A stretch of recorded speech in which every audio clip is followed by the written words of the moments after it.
Halos 30 taon na ako dito. Talaga't tinata ay nagsusumpaan. For you, it's not difficult to invent stories. We can invent stories, but it must be based on truth, We can, that's the role of cinema. We can reinvent everything, but it must be near the truth. It must approximate realities. It must approximate the truth. You cannot work based on lies because you're adding up to the cultural debacle. That's why, for you, this distinction between documentary and fiction is not that important. No. The genres and the kinds of cinemas now, it's still a very young, medium. We can still push it. We can mix all these genres, all these, forms in cinema. We can mix them. And we're still reinventing cinema anyway. It's still very young. It's just more than 100 years. So there's a lot to do. The horizon for cinema is very vast. I would like to understand how you conceive your films in terms of breathing, in terms of heart beating. Yeah. Because you're well known and suddenly a little bit fed up with this. People tend to look at the works via duration. It's for a lot of people, without really understanding aesthetics, they think in terms of duration, especially in the case of cinema where there's an imposed, length, really imposed by the market, Hollywood, all these markets. So it's also based on the demands of, some kind of a commercial thing. It's more profit motive. So if you go beyond the perimeters of this, then you become a pariah. Your work is not part of the convention. It's not part of their duration. I don't know why. I don't know why they do that. That they impose that. Oh, it's 3 hours. It's 4 hours. It's 5 hours. So, it's not our cinema. And whose cinema is it anyway? So it's a matter of ignorance. They don't really look at cinema as that. A great medium of the arts. It's just, entertainment is just another escapist fare for them. So we'll have to change it. The struggle can be very hard, but, we'll have to emancipate cinema from that kind of thinking. I want to be part of that part of it, pushing the medium into something else and be part of the greater, cultural, thing.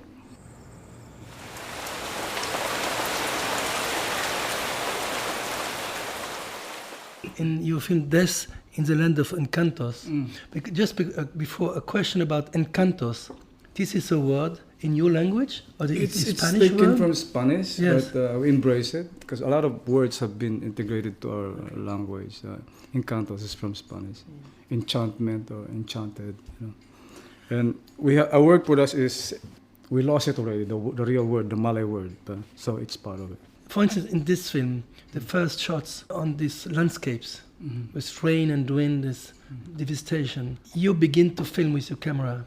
Yeah. Could you explain how you decide to begin the shot, to end it, in the shooting time and then in the editing time? How do you feel the right length? It would depend because in the case of Death in the Land of Encantos, I lived in that place before. I made 3 films there in that area of the southern part of the island of Luzon. And there was this great storm that came and more than 3,000 died. And 5 days after the devastation, I went there and I realized that the place where I shot parts of Evolution of a Filipino Family, Jeremias, the whole barrio where I used to stay there, 300 families were swept by the landslides, So it was very devastating. So it just became that. I don't know what to do when I got there, so I just got my camera and then I started shooting just to record something because there's a lot. It's really dark.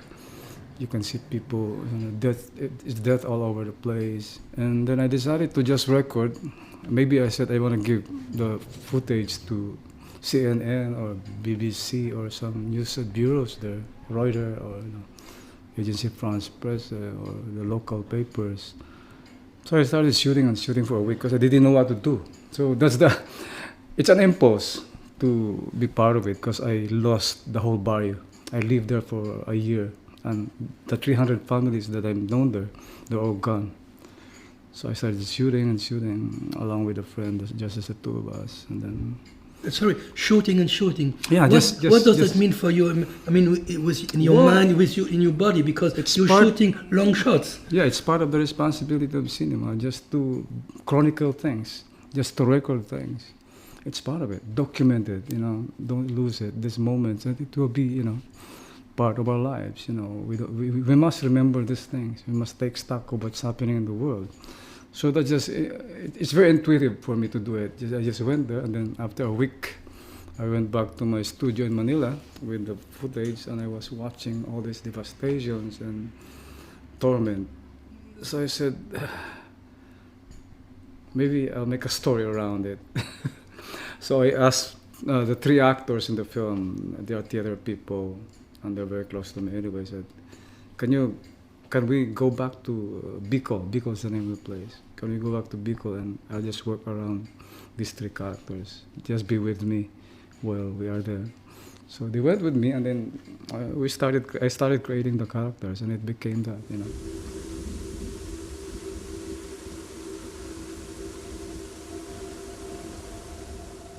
In this film, for instance, in other ones as well, we have the feeling, as spectator, that you're looking for something, you're researching, you try to approach, and sometimes a shot is beginning, and you don't know if you will find something. That's true. That's very specific with that film. I'm looking for something that's alive, because it's all death. It's all death. It's death everywhere, decay everywhere, devastation everywhere. So you're looking for some hope, You're looking for something that will affirm you that it's still okay. That's what I'm doing. I'm just walking and walking, and I've seen a lot with that. I didn't include them in the film because they're so horrifying. Women who are like walking naked, So I didn't include the really horrifying shots, rotting, decaying bodies of people. I didn't include them because they're so, I felt that it's an ethical issue. Yeah. That's very interesting to me. Could you be more specific in your decision to not show these pictures? You think of me, spectator? Not really. Also the subject, because I started as a journalist, so I know also that issue of ethics, of not exploiting images, exploiting people, of not exploiting conditions. You will still have that courtesy not to overdo it into something that's really, exploitative. So I maintain that code, the code of the journalistic code of not, of respecting these subjects also. Do not go beyond the bounds of ethics. Yeah. Tell me, when I watch your films, I watch the shots. These shots, you found the length of these shots in the editing room, or at the really beginning in the shooting time? It will all depend also, because the editing and the shooting, they're entirely two different worlds, two different zones. So when I'm shooting, I'm very, very intuitive about it. I'll just shoot and shoot and shoot and shoot. It will all depend on, what's being, embraced by the so-called lens and my intuition also and my feel. In the cutting room, you become very clinical because you're finding the beat. You're finding the rhythm now.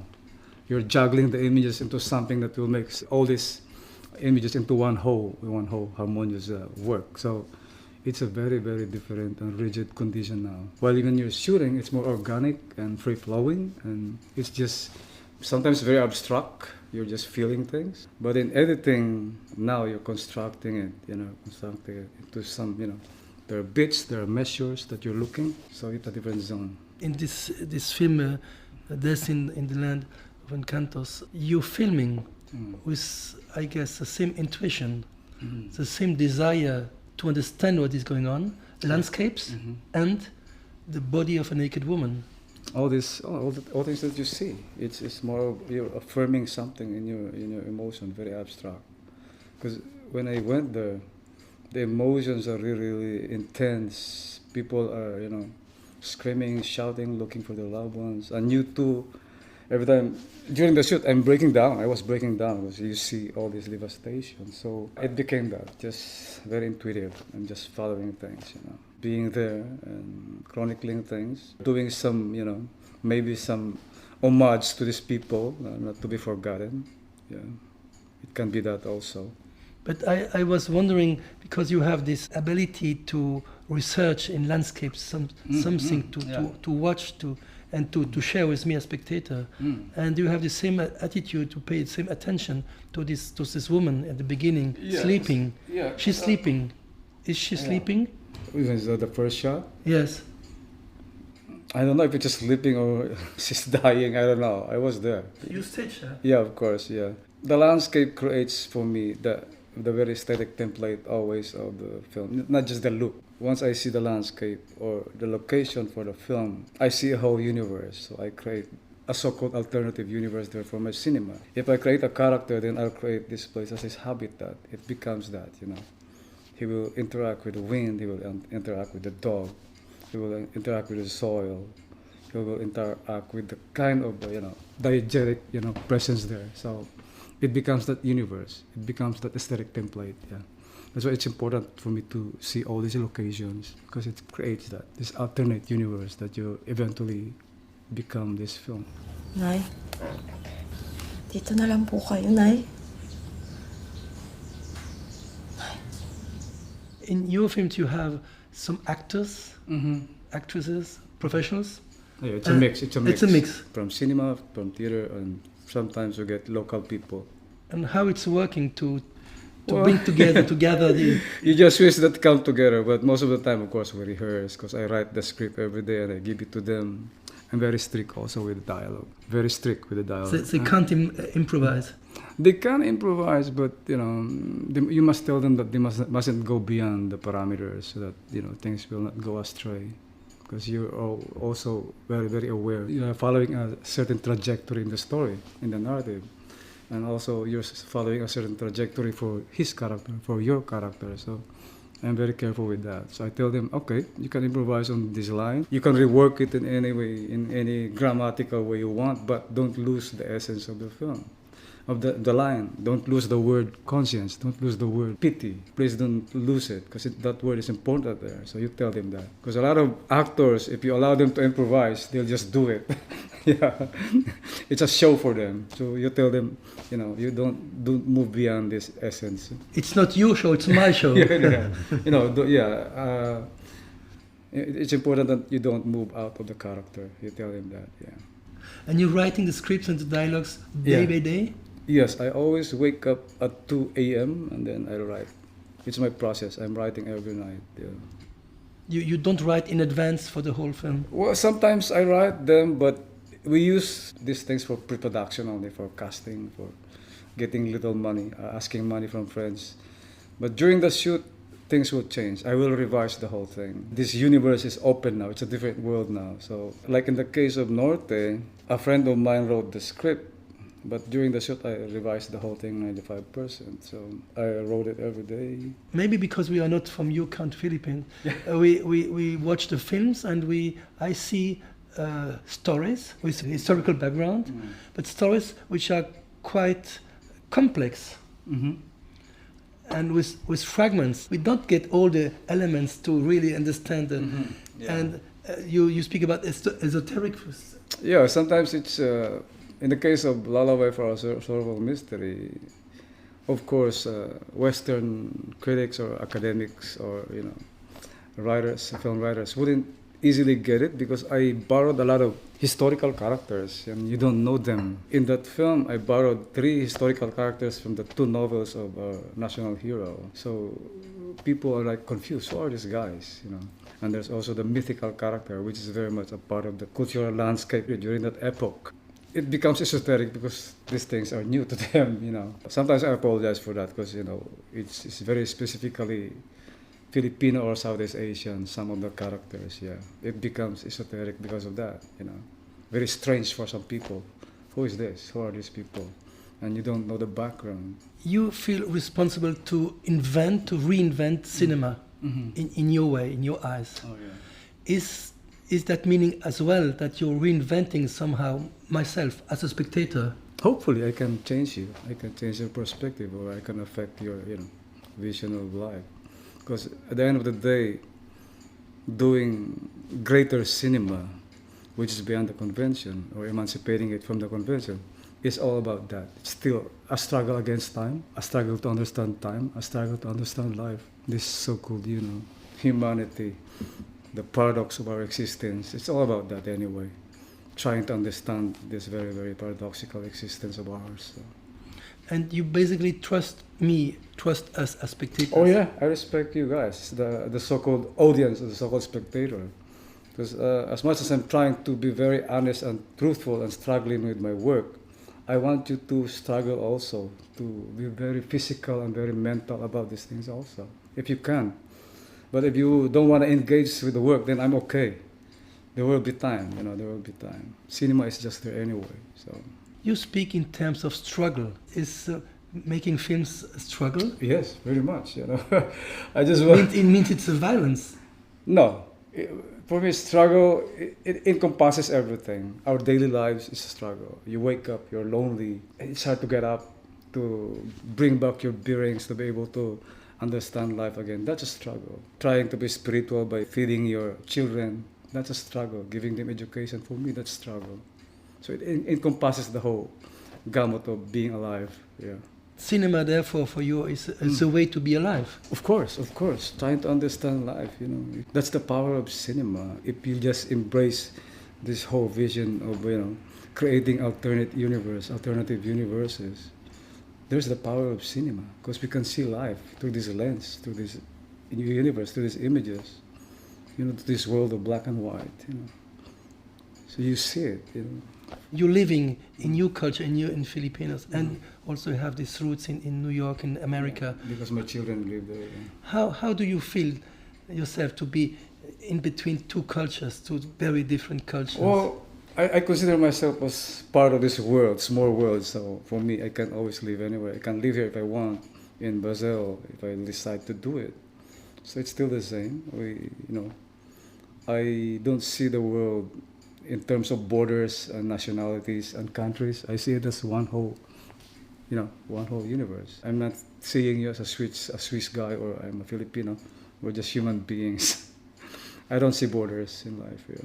When you're making a film, do you need as first step the feeling of a desire? Yes. It can start with an idea, an inspiration, or some compassion with a certain subject. It will start in any way, A classic case of that is the century of birthing. A friend of mine is very concerned with his health, and he called me up, "Love, can you accompany me to jog tomorrow morning?" I said, yes, So I was waiting there at 5 o'clock in the morning, and then there are two guys who are drunk. Apparently they've been drinking the whole night, and they were talking about a storm that's coming. Then I asked them, "Where's the storm?" "Oh, it's in the middle part of the island of Luzon." "What's the province?" "Oh, it's in the province of Nueva Ecija." "What's the town?" "The town is called Quiapo. The eye of the storm will go there." He said, "When?" "Well, it's today." I said, fuck, it's today. So the idea came into my head, a very King Lear-like kind of image where the artist is dancing in the middle of the storm and he meets this insane and mentally deranged woman who is pregnant. I said, that's a great image.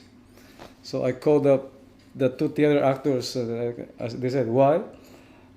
"Please pack your bags. We go to this province and shoot today." They said, "What?" I said, "Don't think, let's just go." So I grabbed my camera and we went there. We put the camera. I said, design yourself as this deranged woman, and you put something like you're giving birth in the middle of the storm, and then you, the artist, will be just straying all over the place, and you met, and we start from there. So the film became backwards.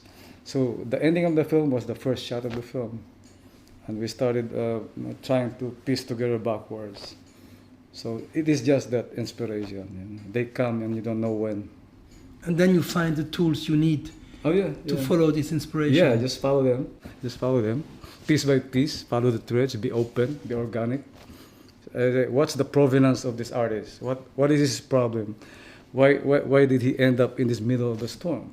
And this pregnant, deranged woman, where did he come from? What is her story? So you piece it together. You contextualize their character. You find their histories. You find all the nuances that contextualize their whole being. That's how you do it. You're filming usually in real locations. Yes, I You find don't that- like to film do in sets, studios no, and so no. no. That's why I told you I need to see places so that I can create the aesthetic template for the film, to see some sort of habitat. These attributes is important in my perspective. You know. Some people can work in studios. I cannot do that. On the set, are you shooting many takes for one? It depends. If the take is good, if the first take is good, then we'll go to the next take. You know. And you know if it's good or not. Oh yeah, you can sense it. You know. Sense it? You can sense it. You can feel it. And sometimes the actors will say, "Oh, I didn't do it good. So can we do another take?" I'm open with that. But I tell them, "Oh, the first take is already good. You still want to repeat it?" And if they ask, "Okay, let's do a take 2." And do you usually need a DOP on the set? Or? Most of the time it's me who's Yeah. doing the camera, but if the demand is so high that I really want to work on the design and some other parts of the shoot, I ask my friend Larry Manda to help me. Like in Lullaby, I asked him to help me. Norte, I asked him to help me because there's this great demand to check other things in the production. Yeah. And of course, you know that nature, landscapes, are part of the dramaturgy. Mm. You're incredible filming. You're filming landscapes Yeah. as a Swiss watch, you know, Swiss clock. Okay. Very precise. The Malay culture, my culture, the Malay people is Filipinos, Malaysians, Indonesians, and south of Thailand. This is the Malay culture. And you know, the natives of Singapore are Malay people. In the Malay culture, we're so dependent on nature, especially the archipelago of the Philippines. It's all nature. We have 20 to 28 typhoons every year, and it's very harsh. There's strong typhoons, strong storms. So our cycle is that, a cycle of devastation and reconstruction, death and rebirth. Devastation and regeneration, and we're so used to that. Nature is controlling our lives. We cannot help it. We're so dependent with nature. We're 7,400 islands, and you have these storms every year, harsh winds and harsh oceans, and a very dysfunctional system. A corrupt government. So all these forces. Nature is a metaphor always for that. This big force that's controlling us. It's a metaphor, it's a symbol. Maybe it's a representation of something that's bigger than us. So it's very Malay.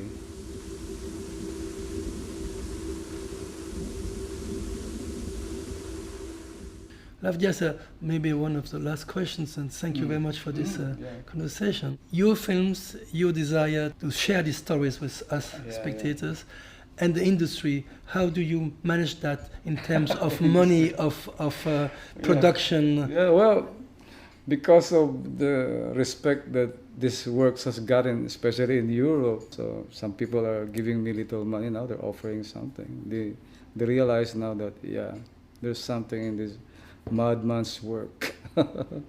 So they're acknowledging it now. And this is part of the struggle? It's To- part to of the get this- struggle, But I'm not dependent on it. If there's no money, I can still shoot. I still have my camera. I still have my friends who can help me. We can just gather together and then go. There's just 4 of us, 7 of us, and then we go. Sometimes I'm alone. In the case of Storm Children, I just went there alone and then shot the film. So we're not dependent on these forces, the so-called industry. But if they help, then it's okay. It's big help. As a film artist, or to be a film artist means for you also to make this experience of loneliness? Oh yes. Every time you make cinema, there's death within you, and at the same time, it's very emancipating. It's very liberating as a human being, because you know that if you struggle so much to make cinema, and it becomes very spiritual. It's very transcendent. You know that it will help some people also, just like you. That becomes very, very spiritual. The very, very Oriental way of looking at things, where everything has that. It's faith. So I still have faith in cinema. That's why I keep making cinema. It's not religion. It's faith. Faith that is very, very spiritual. It's beyond our existence. The feel that we can be affirmative in any way that we want. What are the roots of your faith? Well, the struggle of my people. I grew up in the very, very harsh places in the Philippines. We grew up in Mindanao. My father, he was a socialist, and they're both public school teachers. When they graduated in college, they decided to be part of that. They call it the pioneering days in the south of the Philippines, where the government opened the places. So we lived with the tribes, with the indigenous tribes, and we stayed there until high school. There are no electricities. My parents are just educating these people, the indigenous tribes. So I've seen that. The issue of altruism, the issue of giving, the issue of sacrifice. I've seen that with my parents. They sacrifice a lot to help these people, to educate these people. And it's important. I see cinema as having that role also now. Yeah. Maybe to share with the listeners of this conversation a possible picture of you. Oh, yeah. It's 2 or 3 o'clock in the morning. You're waking up. Who are you at this moment? You came out of dreams, of nightmares. Maybe, yeah. You're smiling, you're crying. How do you feel? It depends. You're slumbering maybe, but it is that. All these ideas, they're coming every time I wake up. But why so early? It became my process. I don't know. Maybe it came from my parents also, because we wake up early, we go to the farms, we tend to our rice fields and cornfields, and then by the time the sun comes, they prepare for the schools. So it is that clock maybe. I got it from there maybe. It became that. Yeah. And maybe using at this moment a kind of silence. Silence is always pregnant. It's important. There's something there. Yeah. It gives you this. Very, very fertile things. Silence is important, really. Yeah. We need silence in the world right now. It's very dangerous now. All these cultures of impunity, Russia, Syria, Libya. Right now, a lot of people are drowning between Italy and Libya. My God, just think about this. Wow. And hundreds of thousands of children in the refugee camps in Beirut, in Damascus, in all these places. It's a terrible world now, but we need to push, and cinema can be part of it. I still believe in cinema. I still have faith in cinema that we can be part of this, engagement to better the world. Yeah. Sila'y nakaluhod sa harap ng altar, sa tigisang kamay may hawak na punya.